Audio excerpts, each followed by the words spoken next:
आज जालौर जिले के दौरे पे आए राजस्थान के शिक्षा मंत्री श्री मदन जी दिलावर साहब, जो आज रायपुरिया में लोकार्पण और स्वामी विवेकानंद की मूर्ति का अनावरण करने आए हैं और हम इनसे बात करेंगे। हमारे साथ है माननीय मंत्री जी। सामान ही खरीदना चाहिए। माननीय मंत्री जी, आपसे एक सवाल है जालौर वासियों का, शिक्षा मंत्री होने के नाते, कि झालावाड़ में हाल ही में जो घटना घटी और उसके बाद राजस्थान के स्कूलों का हालत बहुत ही खराब है और वहाँ स्कूलों में शिक्षकों की भी कमी है, उसके लिए आपकी सरकार क्या देखो ऐसा नहीं है कि वो घटना घटी उसके बाद स्कूल खराब हो गए हैं, ऐसा नहीं है।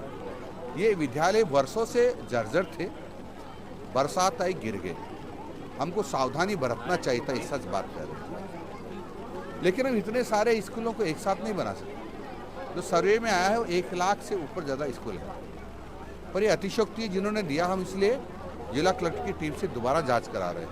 पर फिर भी बड़ी संख्या है। अब की बार हमने ये कहा है कि जो भी नई बिल्डिंग बनाएंगे उसके ऊपर उसकी उम्र की लास्ट उम्र क्या ही अवधि लिखेंगे। यानी जैसे दवाओं पर लिखा रहता ना, मैन्युफैक्चरिंग डेट, एक्सपायरी डेट, ऐसे भवन पर लिखेंगे ताकि उसकी एक्सपायर तिथि आते ही उस बिल्डिंग को गिरा देंगे। ऐसे एआई जो आर्टिफिशियल इंटेलिजेंस टेक्नोलॉजी है, उसके आधार पर जो बिल्डिंग हमारी पुरानी है उसकी भी यदि उम्र निकाली जा सकती है तो उसकी भी हम एक्सपायरी डेट लिखेंगे। क्योंकि हमारे एक्सपर्ट लोगों से बातचीत हो रही है और उन्होंने कहा कि हम ये निकाल सकते हैं, यदि सक्सेस हो गया तो हम ये लिखेंगे ताकि उसकी अंतिम तिथि आने के बाद और उसको गिरा दें। आखिरी सवाल आपसे है कि आज इस बड़े कार्यक्रम, लोकार्पण के कार्यक्रम में स्थानीय नेता और जनप्रतिनिधि की कमी तो आप किस तरह से देखते हैं? कमी हमको खल रही है, लेकिन इसमें उनका दोष नहीं है।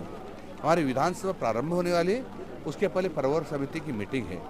उस प्रवर समिति में उनको रहना जरूरी है और मेरे से उनकी बातचीत हो गई थी कि हमारी मजबूरी है, तो मैंने कहा कोई बात नहीं, वो काम भी जरूरी है।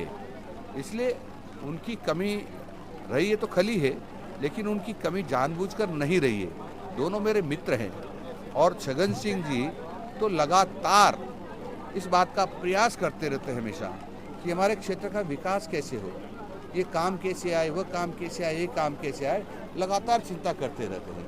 मैं उनको बधाई भी देता हूँ क्योंकि वो इस क्षेत्र के विकास के लिए अनवरत सोचते रहते हैं और अनवरत उस काम को कराने के लिए सभी मंत्रियों से संपर्क करते रहते हैं।